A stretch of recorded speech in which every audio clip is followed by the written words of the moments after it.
네, 뉴페이스 한번 만나러 네, 뉴페이스입니다. 가보겠습니다. 네. 좀 멀리서 오셨어요. 어디입니까? 예, 미래에셋증권 수원 WM. 저희가 지금 어쨌든 거의 뭐 서울에 있는 직원들 많이 왔었었는데 예. 지난주 금요일날 이제 판교에서 한번 오셨었고 수원에서 이까지 또 걸음해 주셨습니다. 한번 모셔볼까요? 예, 예. 미래에셋증권 수원 WM의 조경상 팀장님. 안녕하세요. 안녕하세요. 안녕하십니까? 네. 반갑습니다. 조경상 팀장님. 회사에서 되게 유명하신 분이에요. 우수 사례도 많이 나오시고요. 우수 우수 사례. 우수 사원입니까 그럼? 그럼요. 그래서 그러면 이제 뭔가 실적이 우수한 분. 그리고 팀장님입니다. 엄청 큰 어. 센터 팀장님이시고요. 제 자랑은 아닙니다만 네. 제가 밥 먹듯이 받았던 게 우수 사원 상이었습니다. 지금은 지금은- 사원이 아니시잖아요, 그렇죠. 부사장님. 네, 지금은 이제 흔적을 찾아볼 수가 없는데 과거에 그랬다는 거 전해드리고 예, 그런 분이라는 거죠? 그렇죠. 예, 그런 우리 분입니다. 부사장님 레전드였죠. 자, 우리 조경상 팀장님 그래도 우리 처음 3프로 예. 우리 시청자분들 만나는데 네. 자기소개 간단하게 좀 부탁드릴까요? 안녕하세요.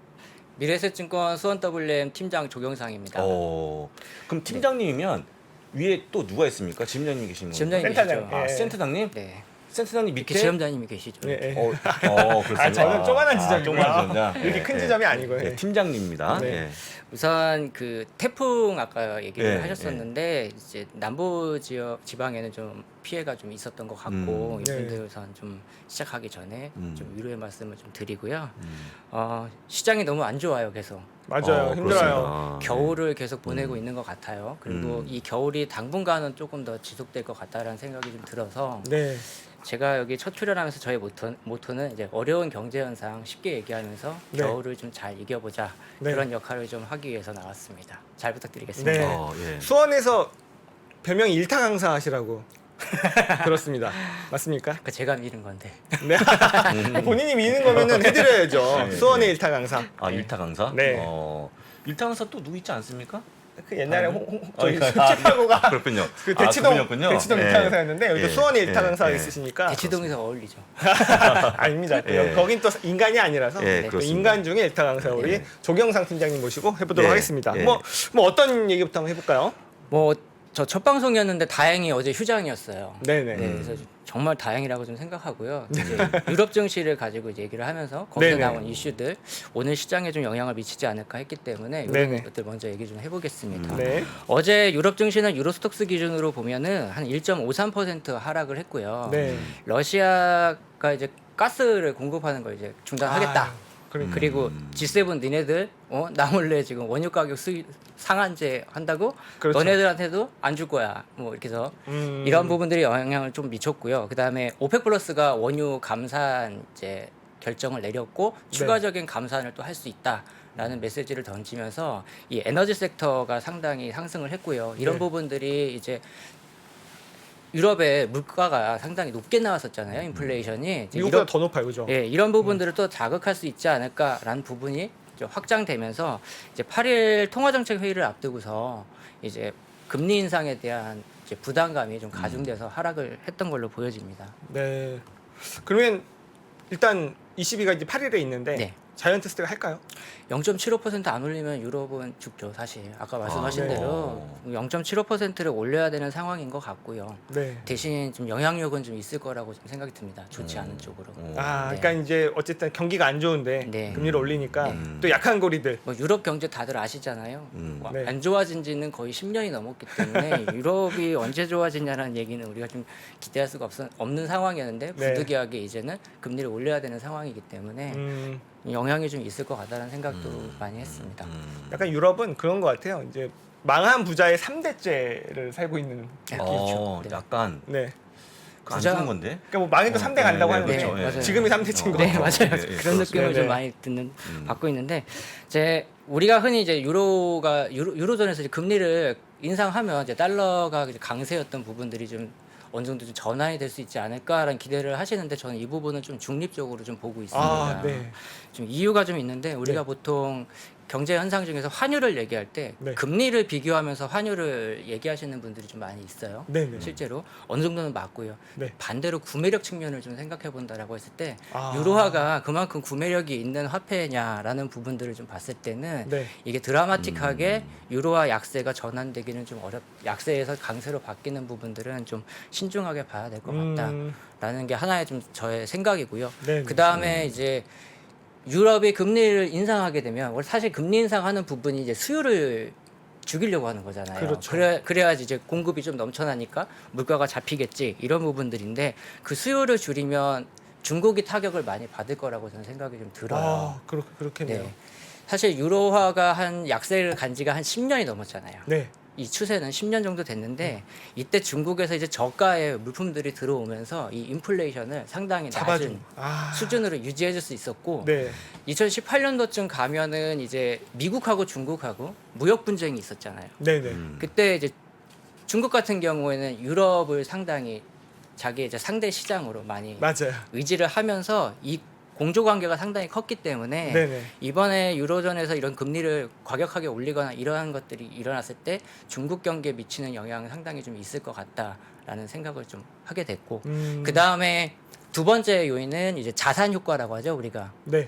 그 서울 집값 보시면 작년에 이제 서울에 집을 가지고 계셨던 분들 보면 네. 얼마나 좋았어요. 근데 최근에 이제 부동산 가격들 하락하는 것들을 보면 우리 사람들이 위축돼요. 위축되죠. 심리적으로. 소비가 위축돼요. 소비도 위축되죠. 네.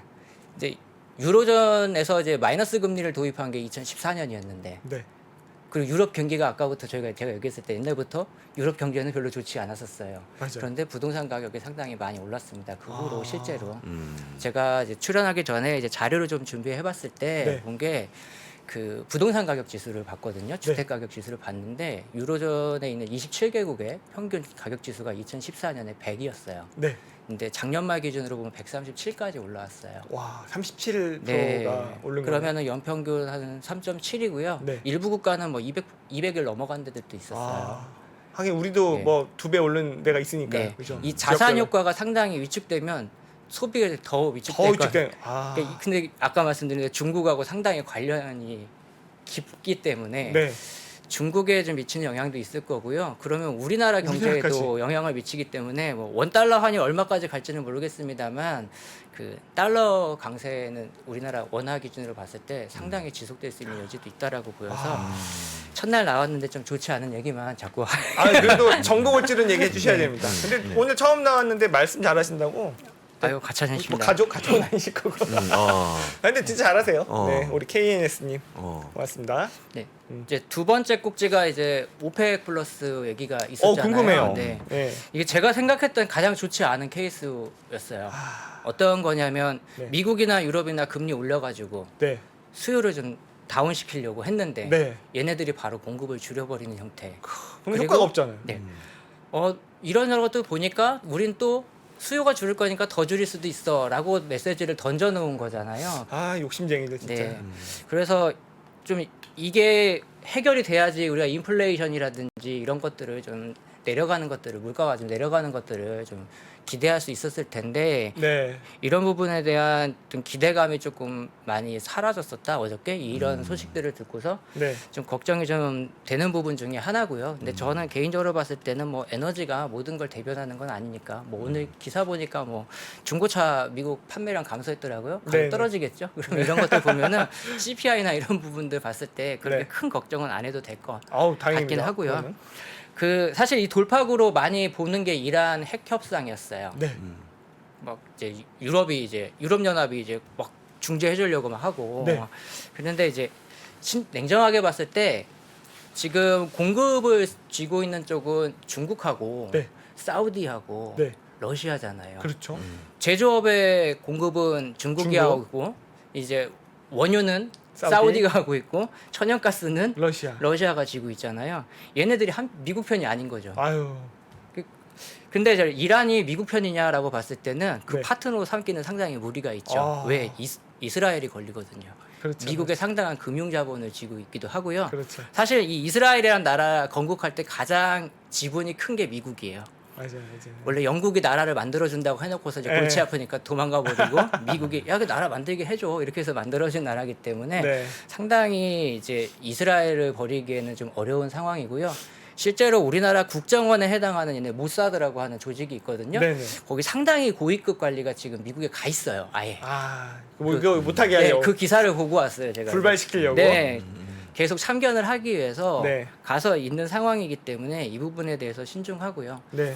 그 다음에 이제 다만 이제 좀 봐야 되는 게 이란이 얼마큼 그럼 파워풀하냐 봤을 때 네. 일일 산유량이 한 100만 배럴이에요. 네. 지금 전 세계적으로 대충 합쳐보면 한 3천만 배럴 정도 된다고 가정을 하면 네. 상당한 물량이 풀리는 거고요. 네. 그리고 프랑스한테 중재해달라고 요청했었잖아요. 사실 네. 러시아가 공급을 차단한 양을 바로 대체해줄 수 있을 만큼의 천연가스가 나올 수 있고요. 아, 프랑스한테 떡밥을 던질 때도 이렇게 말했어요. 너네 천연가스 문제 우리가 바로 해결해줄 수 있는데 이렇게 던졌거든요. 이게 거짓말은 아닌 게 이제 토탈이라고 하는 프랑스에 있는 이제 정유사가 있잖아요. 예. 그렇죠. 얘네가 옛날에 이란에 이미 다 박아놨거든요. 아, 그런데 오바마 때 네. 이 핵협상 했죠. 하면서 네. 이제 이란하고 이제 거래가 안 됐잖아요. 네네. 못하게 됐잖아요. 그래서 네. 우리 속된 말로 짱 박아놓은 것들이 좀 있어서 아, 프랑스 같은 경우는 굉장히 급한 거죠. 그것만 저거 돌리면 되는데 돌리면 되네요? 저거 돌리면 되는데 이런 아. 입장이라서 뭔가 자꾸 하고 싶어 하는데 네. 아까 말씀드린 그런 정치적인 이슈도 좀 있을 거고 내 편으로 만들기에는 이란은 조금 아닌 것 같고 또 반대로 우리 원자재 가격은 다 달러가 기준이잖아요. 그러니까 미국 입장에서는 급하지 않을 수도 있다라는 걸 좀 생각해봤는데 천연가스 생산량 1위가 네. 미국이잖아요. 수출 1위가. 네. 맞아요. 그리고 네. 미국 내에 있는 천연가스 기업들이 한 몇 년치 투자를 이미 다 해놨어요. 아, 그런데 이게 풀리면 자국 기업들의 이익을 손상시킬 수도 있는 부분들이 있기 때문에 미국 같은 경우에는 그러면 상당히 까다로운 수준에서 아. 협상에 임할 수도 있다라는 부분이 있어서 좀 쉬운 돌파구는 아닌 것 같고요. 시간의 문제인 것 같아요. 차라리 유로존은 오늘 뭐 기사에도 나왔지만 뭐 독일한테 가스 줄 테니까 전기 달라. 달라 이런 식으로 교환 이런 네. 것들을 이제 공조를 잘해야 된다라는 거고요. 그리고 스페인 같은 경우에는 알제리에서 천연가스를 갖고 와요. 네. 그래서 탱크로리가 있는 건데 네. 독일은 노드스트롬 타니까 난 탱크 안 만들 거야 하면서 이 사단이 난 거거든요. 그렇죠. 보면은 20년 전에 그 파이프를 연결하려고 했는데 네. 프랑스하고 독일하고 스페인하고 모든 카드가 안 맞아서 아이고. 중단해버렸던 거를 재개하려고 상당히 노력하고 있는데 이거 뭐 이런 거부터 연결해놓고서 좀 보는 게 맞는 것 같아요. 순리대로. 그러니까 자기들끼리 좀 뭔가 공조가 되는 모습이 보여지면서 어떤 공급망을 개선시키는 부분들을 보여줘야지 안정화시킬 수 있는 이슈가 아닌가라는 이제 생각을 좀 해봤습니다. 뭔가 자존심 센 애들이 네. 힘들어지니까 친해지겠네요. 그러니까 3% 같은 자리죠. 다 잘난 사람들만 모여서. 우리 조 팀장님도 합류하셨죠. 아니, 과찬이십니다. 네. 그런 부분들이 좀 있는 것 같아요. 음. 어제 시장의 이슈는 이렇게 조금 정리를 해볼 수 있을 것 아유, 같아요. 참 뭐 쉽게 풀리는 게 없습니다. 그죠? 네, 맞아요. 네. 그래서 아까 말씀드린 대로 겨울이 자꾸 오는 게 아닌가라는 생각을 좀 했고요. 벌써 이제 막 가을 왔는데. 아직 여름이죠? 가을입니까? 아니 부사장님은 11월까지 여름이에요. 우리 부사장. 네, 나는. 네. 이제 좀 희망을 조금 던져드릴게요. 네. 희망을 네. 조금 던져드릴 그, 건데 주세요, 하나 주세요. 제가 자료를 좀 준비해왔어요. 한번 볼까요? 자료를 아우, 준비해왔는데 준비성이 아주 대단하십니다. 이 표를 만든 거는 결론적으로는 네. 그 금융위기 이후에 연준의 태도는 많이 바뀌었다. 음, 최근에 조금 연준에서 말하는 기조가 상당히 강하니까 우리가 좀 무서운데 네. 그렇게 두려워할 건 없다라는 거고요. 제가 여기 가운데 손을 쫙 그어놨어요. 금융위기죠? 이게 금융위기 전과 후입니다. 네. 그 전에 연준 의장 그린스펀입니다. 이분 네. 28년 동안 그 자리에 계셨었고요. 아이고. 이분이 있을 때 굵직한 거 많습니다. 뭐 일요일 보내고 월요일 날 출근했더니 주가가 22% 떨어지는 블랙먼데이라든지 뭐 외환위기, 네. 그다음에 닷컴 버블, 그리고 네. 이분이 이제 퇴임하시면서 마지막으로 주고 가신 서프라임 모기지, 서프로지. 뭐 이런 것들이 좀 있죠. 네. 제가 뒤에 있는 표를 보면서 좀 설명드리면 이때 많이 바뀌었다라는 건데 어떤 거냐면 그 벤 버냉키 의장이 이제 취임을 하게 되면서 연준은 앞으로 금리를 어떻게 가져갈 거야라고 예고를 합니다. 네. 사실 이런 그린스펀 당시에 이런 위기가 많았던 이유 중에 하나는 연준이 어떤 통화 정책을 가져갈 거다. 우리 금리 어떻게 할 거야? 어떤 프로그램을 할 거야? 미리 던져주지를 않았으니까 네. 시장이 시장이 과열이었어도 식지를 않았다가 갑자기 금리 올려버리는데 뭐 답이 없죠. 그래서 네. 위기들이 좀 많이 나왔고 그 위기의 결과로 이렇게 연준이 받아들여야 되는 미국 국채나 민간의 채권들이 많아지면서 연준도 뚱뚱해진 거예요. 그래서 여기에 대한 반성이 이제 버냉키부터 옐런 파월까지 이렇게 쭉 오는 게 아닌가 네. 이 부분을 좀 말씀드리는 거고 그러면 아이고 뚱뚱한 우리 연준. 네. 연준에서 이제 바뀐 부분들을 좀 말씀을 좀 드려볼게요. 연준 대차대조표가 분기마다 게시가 되고 있어요. 그거 그리고 볼 생각은 연준 못했네. 홈페이지 네. 들어가시면 써 있어요. 2009년부터 네. 시장의 투명성 제고와 네. 모니터링을 위해서 우리가 공시하기로 했다라고 아. 써 있어요. 그 전까지는 어떻게 보는 거냐? 네. 우리 흔히 프레드라고 하는 곳 아시죠? 네네네네. 이게 세인트루이스 연준에서 만드는 건데 네. 이게 데이터를 해주는 건데 거기 가서 네가 알아서 찾아왔어요. 아이고야. 이제 많이 이런 부분들이 친절해졌네요? 바뀌었죠. 친절해졌죠. 시장을 많이 배려해 주는 거죠. 네. 그리고 이제 우리 흔히 모기지라고 하는 것도 이제 버냉키 이후에 이제 뭐 시장을 살리기 위해서 어쩔 수 없었던 거긴 하지만 매입도 허용해 줬고 네. 그러니까 결국에 큰 그림에서 보면은 그린스펀 당시는 선제적으로 조치를 한 거예요. 뭐 과열될 것 같아. 빨리 금리를 올려야 돼. 그래서 좀 빠른 템포로 진행을 했다면 이제 그린스펀 이후에는 그러한 모습에서 나왔던 뭐 금융 위기라든지 여러 가지 이제 문제들을 보면서 약간 지표를 보고서 네. 대응하는 방식으로 갔기 때문에 저는 상당히 시장을 배려해주는 입장으로 바뀌었다. 다만 지금 인플레이션이 상당히 좀 문제이긴 하잖아요. 그 부분을 좀 진정시키기 위해서 좀 강한 어조로 말하는 엄마가 아들을 혼내는 거랑 마찬가지인 것 같아요. 아, 이미 네, 자식을 버리진 못하죠, 엄마가. 그렇죠. 네. 따뜻한 엄마인 건 맞는데. 네, 지금은 좀 약간 좀 강하게 단련을 시켜줘야지. 아. 자산 가치가 올라가지 않아야지 뭔가 인플레이션이라는 부분들을 좀 막을 수 있기 때문에 더 이제 증가하는 부분을 막을 수 있기 때문에 하는 행동이 아닌가라는 생각이 좀 들었고요. 그 다음으로 좀 본 게 이제 우리 잭슨홀 미팅 기사가 상당히 많았고 저는 조금 놀랐어요. 네. 이게 잭슨홀 미팅이 상당히 큰 방향을 결정해주고 굉장히 뭔가 장기적인 비전을 가지고 얘기해줄 거라고 기사를 보면 그렇게 써 있어요. 굉장히 중요한 행사죠. 유명 인사들이 다 맞아요, 오니까. 맞아요. 그래서 파월 취임 이후에 잭슨홀 미팅에 약발이 얼마나 갔었나 네. 이걸 좀 준비를 해본 건데 네. 2019년 8월에 보시면 미중 무역 분쟁이 좀 장기화되고 있었고요. 네. 트럼프가 자꾸 금리 인하해달라고 그랬어요. 네. 잭슨홀 미팅 끝나고 이런 얘기가 있었습니다. 문제는 대통령이다. 어허. 그러니까 왜 중국하고 싸우냐 지금. 우리 지금 돈 회수해야 되는데 왜 네. 이런 분쟁을 일으키는 거야? 은행이 할 수 있는 카드가 많지 않다. 뭐 어떤 말이냐면 내가 지난달에 금리 인하해줬는데 또 해달라고 그래. 왜 자꾸. 아. 안 할 것 같았거든요. 근데 네네. 9월에 금리 인하 두 번째로 해줘요. 아이고야. 그다음에 작년에는 2020년에는 우리가 코로나 터지면서 이제 그 헬리콥터 폭격이라고 했죠. 헬리콥터 투하. 네. 엄청나게 많은 유동성을 공급하면서 이제 인플레이션 얘기가 나오니까 네. 그 평균 물가 목표제. 그러니까 평균 내서 2% 도달하면 생각해 볼게라니까 시장을 더 열어놓은 거죠.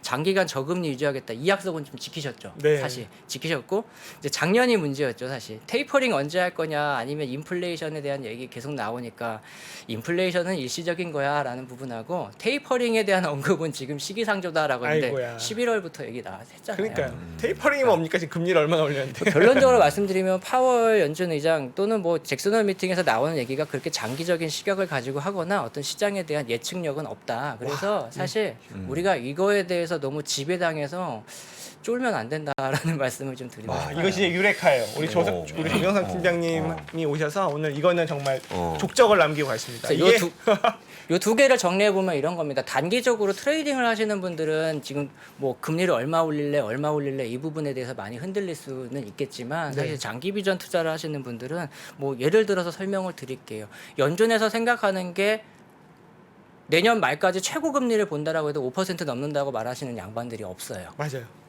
그러니까 끝은 정해져 있는 겁니다. 그죠. 올해 예를 들어 4% 넘게 올리면 내년에는 동결인 거고. 그렇죠. 그러니까 결국에는 그 안에서 그러니까 제가 이제 수원에서 서울까지 오는데 기차 타고 오는데 정해져 있잖아요. 몇 시에 도착. 네. 이 부분은 똑같은데 그 안에서 빨리 가야 돼, 천천히 가야 돼. 지하철에서 막 달리기 한다고 해서 서울역 빨리 가는 거 아니잖아요. 그러니까 지하철에서 뛰면 뭐 합니까? 단기적인 트레이딩을 하시는 분들은 이번에 뭐 75bp 올리면은 시장이 영향 받으니까 피해야 되고 이런 부분들은 있겠지만 네. 사실 장기적으로 보시는 분들은 지금은 좀 참고 견뎌야 되는 부분이 아닌가. 어차피 그 선은 넘어가기는 어려우니까. 여기서 제가 한 질문 드리면 네. 아까 말씀하신 그 각 연준 의장의 어떤 그런 행동들 그다음에 제가 보기에도 소통에 가까워진 그런 행태가 보이고 네, 있거든요. 맞아요. 네. 근데 아까 말씀하신 금리 인상 기조 똑같이 다 알고 있는 상황인데 이렇게 다 알고 있는 상황에서 장은 왜 이렇게 많이 빠질까요? 지금 6일연속 빠진 이유가 뭘까요? 일단 무섭잖아요, 사실. 그 멀리를 보는 것보단 그러니까 저는 이게 우리가 흔히 이제 경제에서 말할 때 행동 경제학이라고 하는 부분에서 네. 그 위험을 피하고 싶어하는 사람들 있죠. 내 손해 보는 거 되게 싫어하는 거. 네. 손실 회피. 뭐 예를 들어서 여기서 내가 100원짜리 샀는데 옆에 가격 50원이래. 네. 내가 진 거 같잖아요, 사람이. 기본적으로 진 거 그쵸. 같잖아요. 이게 특히 주식 투자하시는 분들한테는 그런 행동들이나 행태들이 좀 많이 나오는데 제가 나중에 이제 시간이 되면은 이제 AI 쪽을 좀 공부를 해가지고 네. 이 투자하시는 그 우리 투자자들의 매매 행태를 가지고 그런 걸 좀 증명을 해보려고 하는 건데 네. 이제 설문이 보통 행동 경제가 설문으로 많이 하거든요. 설문이 아니라 진짜 행태를 가지고 좀 분석을 해보고 싶은 건데 그러니까 그런 부분들을 보면은 우리가 사람이 이제 투자를 하면서 가지고 있는 본성들 때문에 나타나는 현상이 아닌가라는 생각이 좀 듭니다. 오늘 뭐 뉴스 다 안 좋은데 선물 오르는 거 보면 나 너무 많이 빠진 거 아니냐. 반대로 이제 빠졌으니까 좀 맞아요. 올라가지 않을까? 뭐 이렇게 좀 이제 해석을 할 수 있지 않을까 싶어요. 이제 마지막 하나만 딱 말씀드리면 네. 이제 애플 파워 행사가 있습니다. 네. 이제 신제품 출시인데 전 제목을 미국산 깡패 애플. 뭐 미국에서 만드는 건 아니죠. 근데 애플이란 브랜드가 이제 미국산이니까 네네. 이제 신제품에 대한 설명회를 해요. 내일 아닙니까? 네 네, 맞습니다. 내일 맞죠? 예. 예. 그래서 제가 이걸 말씀드리기 전에 그 애플이 제공하고 있는 제품이나 서비스에 대한 점유율을 좀 자료를 갖고 왔어요. 자료를 자료 한번 보시면 볼까요?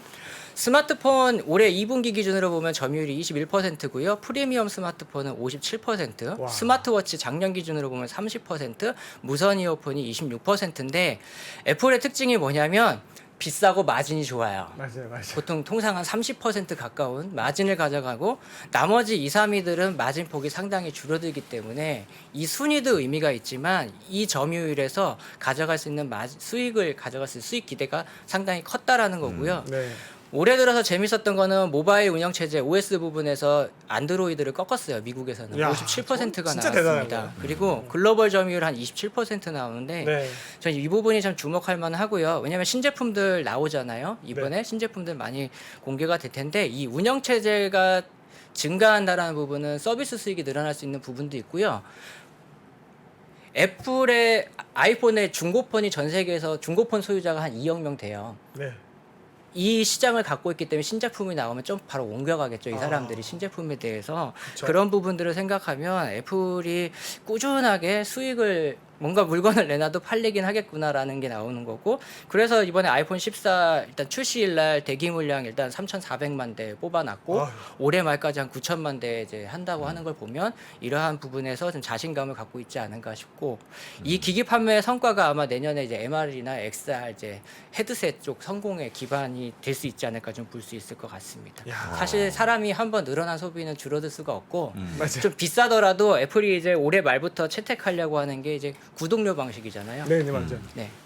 그러니까 우리가 이동통신사에다 할부를 주는 게 아니라 그냥 구독하는 거죠. 구독하고 신제품 나오면 알아서 바꿔주고 그러니까 네. 매출은 그대로 애플한테 잡히고 이렇게 되면 중고폰 시장도 애플이 가져갈 수 있는 구조로 가져가기 때문에 상당히 짜임새 있는 전략을 가지고 나올 수 있어서 그 우리 미국에 있는 기술주 투자하시는 분들 그렇게 걱정하지 마시고 좀 힘들지만 좀 참았으면 좋겠어요.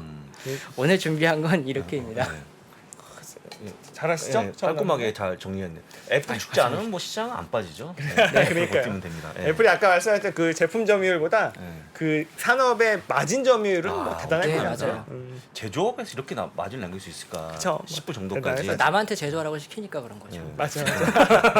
그런 능력이 있는 예, 거죠. 예, 예. 오늘 댓글 보니까 이 사람 찐이다. 그리고 저희 캐릭터가 만들어집니다. 나오시면서. 벌써? 근데 벌써 이렇게 연예인 몇 명이가 나왔는데 아직 컨센서스가 안 모아지니까 다음 주, 다다음 주 한 번 더 여러분들 컨센서스를 모아주시고요. 일단 본인이 원하는 거는 수원의 일타 강사니까 좀 참고하셔서. 근데 자꾸 그 연예인 얘기가 나와요. 근데 내가 자세히 못 봤는데 네. 안 모여. 다 좀 의견들이 다르니까 지금 캐릭터가 잡혀가실 겁니다. 근데 처음 나오셨는데 너무 잘하시는데. 예, 너무 잘했어요. 많이 떨렸어요. 그럼 화요일만 나오시는 겁니까? 우리 화요일에 화요일마다 남자 하는 화요일마다. 화요일마다 저희와 함께 호흡을 할 네. 우리 미래에셋증권 수원 WM의 조경상 팀장님 오늘 첫 방송 너무 수고 많으셨습니다. 잘하셨어요. 감사합니다. 고맙습니다.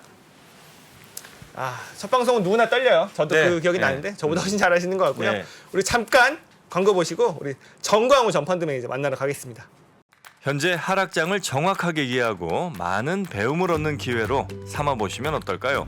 빠르게 경제 수준을 끌어올려주는 국내 최고의 경제 강의. 앞으로도 투자가 계속해서 이어져야 된다고 한다면 상승장도 겪어봐야 되겠지만 하락장도 있지 않을까요? 하락장에 좀 우리가 겪고 있는 거죠. 굉장히 고통스럽죠. 하락장에서는 어떤 일들이 일어나는지 그리고 언젠간 바닥을 긁겠죠. 그때의 느낌이 어떤지는 생생하게 기억을 해두시는 게 되게 중요합니다. 그거 되게 중요합니다. 바닥을 긁을 때의 느낌. 바닥을 긁을 때는요. 세상이 끝난 것처럼 보여요. 오늘이 바닥입니다. 이런 사람은 없어요. 고점도요. 우리가 모르는 데 와요. 작년 11월에 나스닥이 고점이었거든요. 오늘이 고점입니다. 느낌 없어요. 왜? 모든 게 멀쩡하거든요. 3프로TV 경제대학 오건영의 경제를 보는 눈 신규 출시 기념 8월 31일까지 얼리버드 특가로 만나보시죠. 지금 바로 영상 아래 댓글을 확인하십시오.